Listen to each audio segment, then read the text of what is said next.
కేసీఆర్ విచారణ ఓ బూటకం. ఆయన రేవంత్ది quid ప్రోక్రో. Phone tapping అసలు బాధితులు మేమే. 2 ఏళ్ళైనా కేసు సాగదీస్తున్నారట. బాధ్యులను ఎందుకు అరెస్టు చేయలేదు? మున్సిపాలిటీలో రూపాయలు 2,500 కోట్ల స్కామ్. పన్నుల డబ్బు కాంగ్రెస్ నేతల జేబులోకి.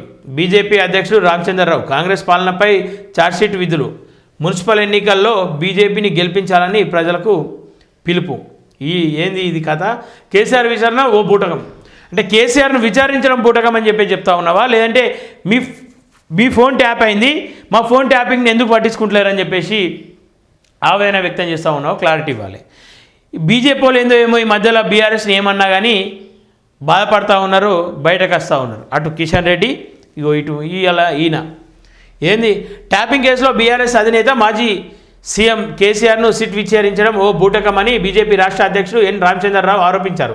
కేసు పెట్టి 2 ఏళ్లు పూర్తయిన కాంగ్రెస్ సర్కార్ ఇక విచారణ పేరిట కాలయాపన చేస్తుందని విమర్శించారు. అసలు ట్యాపింగ్ జరిగిందే బీజేపీ నాయకులపైన. అసలు బీజేపీ నాయకులపైన ఎందుకు జరిపడైంది? ఫోన్ ట్యాపింగ్ జరిగిందే బీజేపీ నాయకులపైనంట. మరి నాయకులపైన జరిగినప్పుడు ఎందుకు అది బూటకమైందో అర్థం చేసుకోవాలి. తమ పార్టీ నాయకులపై కేసులు కూడా పెట్టారని గుర్తు చేశారు.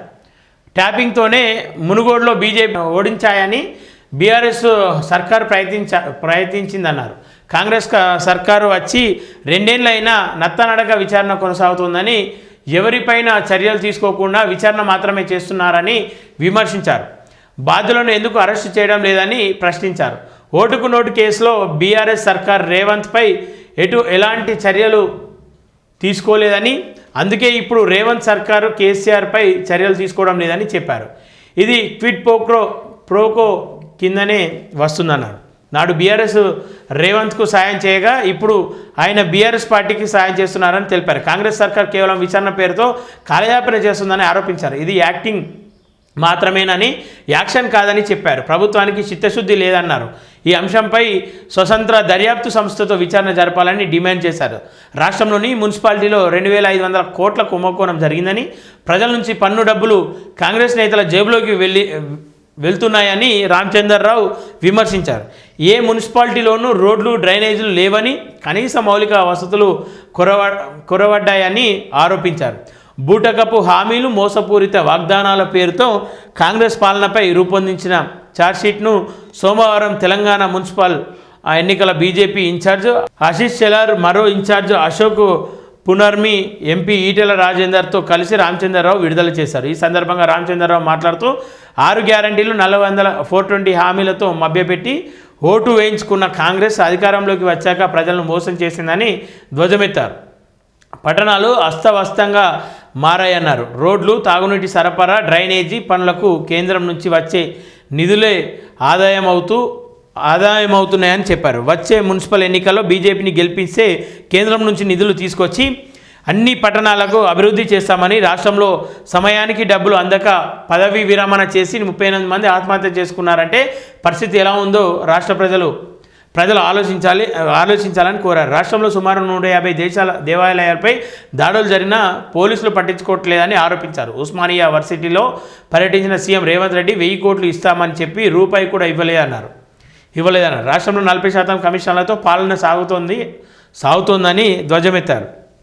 తెలంగాణ భవిష్యత్తును కాపాడాలంటే save Telangana, vote for BJP నినాదంతో ప్రజలు ముందుకు రావాలని పిలుపునిచ్చారు. ఆశీష్ షెలార్ మాట్లాడుతూ రేవంత్ రెడ్డి, కేసీఆర్ మోసగాళ్ళని, రానున్న మున్సిపల్ ఎన్నికల్లో ఆ పార్టీలను ఓడించాలని కోరారు.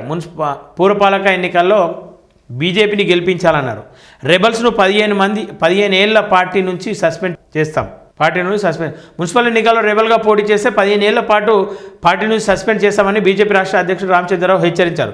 భవిష్యత్తులోనే అలాంటి వారిని తిరిగి పార్టీలోకి చేర్చుకోబోమని స్పష్టం చేశారు. పార్టీ ఆదేశాలకు విరుద్ధంగా నామినేషన్లు వేసిన అభ్యర్థులు వెంటనే ఉపసంహరించుకోవాలని కోరారు. సర్వే నివేదిక ఆధారంగా గెలిచే అవకాశం ఉన్న అభ్యర్థులకే పార్టీ అవకాశం కల్పిస్తుందని చెప్పారు. టికెట్ రాని వారు బాధపడటం సహజమని, పార్టీ కోసం పనిచేసి వారికి భవిష్యత్తులో న్యాయం జరుగుతుందని పేర్కొన్నారు. అంటే నేనేమంటా ఉన్నా ఇక్కడ ఏమని చెప్తా ఉన్నారు, కాంగ్రెస్ వాళ్ళిద్దరు ఒకటి, 420 హామీలు 6 గ్యారంటీలు ఆగం చేసిర్రు. బీజేపీని గెలిపిస్తే కేంద్రం నుండి పెద్ద మొత్తంలో నిధులు తీసుకొస్తామని చెప్తా ఉన్నాం. ఇలా ఎంపీలుగా అయితే 8 మందిని ఇచ్చారు కదా ఈ రాష్ట్ర ప్రజలు. ఎంపీలుగా 8 మందిని ఇస్తే 2 కేంద్ర మంత్రులు ఉన్నారు మన రాష్ట్రంలో. ఏం చేస్తురన్నా మీరు? బీజేపీని ఎంపీలు ఎన్నడూ కూడా గెలవనటువంటి ఎంపీలను ఇలా బీజేపీని నరేంద్ర మోడీ ముఖం చూసి కేంద్ర ప్రభుత్వాన్ని చూసి గెలిపిస్తే మీరు చేసింది ఏంది? తెలంగాణకు ఏం న్యాయం చేసిరు? ఇలా మున్సిపల్లో న్యాయం చేస్తారా? కనతల్లికి అన్నం పెట్టినోడు అంటే పినతల్లికి బంగారు గాజులు చేస్తా అన్నాడు నియాసంటోడు. మియాసంటోళ్ళే ఎంత ఫస్ట్ 8 మంది ఎంపీలను ఇస్తే అది గాలికి వదిలేసారు. కానీ ఇలా మున్సిపాల్లో గెలిపిస్తారంట, వీళ్ళు వచ్చి అభివృద్ధి చేస్తారంట, ఇక మొత్తం ఆగమాగం చేస్తారంట. మన మున్సిపాలను మొత్తం అభివృద్ధి దిశగా నడిపిస్తే అందాల మేడలుగా తీర్చిదిద్దుతారంట. వీళ్ళ మాటలు మనం నమ్మాలి. ఇక వీళ్ళ మాటలు మనం నమ్మి ఇక వీళ్ళకి ఓట్లు వేయాలి. మనం వీళ్ళ మాటలు నమ్మి మనము బీజేపీని గెలిపించాలి. నేనేమంటా ఉన్నా, రెబల్స్ను గెలిపియ్యి బరాబర్ ఇండిపెండెంట్గా. ఈ పార్టీలన్నీ దొంగ పార్టీలే, ఈ పార్టీలన్నీ దొంగ పార్టీలే. ఇలా కాంగ్రెస్ మీద బీజేపీ, బీజేపీ మీద బీఆర్ఎస్, బీఆర్ఎస్ మీద కాంగ్రెస్, ఇదే బురద తలుకుంటారు వాళ్ళు.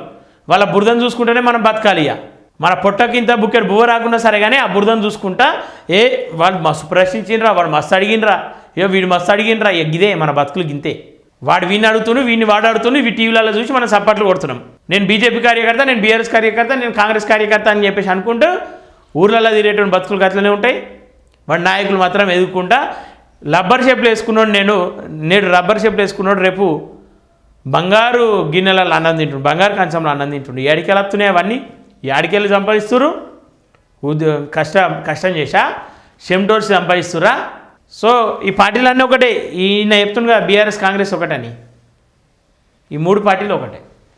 మీరు వీళ్ళని నమ్ముకుంటే మనం పిచ్చోళ్ళం తప్ప మరొకటి లేదు. సో ఆలోచించుర్రి ప్రజలారా, నిజాన్ని గ్రహించుర్రి. దయచేసి వాస్తవాలను గ్రహించి వాస్తవాల వైపు అడుగులు వేయండి. ఇండిపెండెన్స్ని గెలిపిరి. మున్సిపాల్లో ఏం లేదు. మీరు 3 పార్టీలకు బుద్ధి చెప్పాలంటే ఇండిపెండెన్స్. మీ మధ్యలో తిరిగేటోడు, పార్టీ జెండా లేదు, వ్యక్తిగత స్వార్థం లేనటువంటి వ్యక్తులను మీరు గెలిపించుకోర్రి.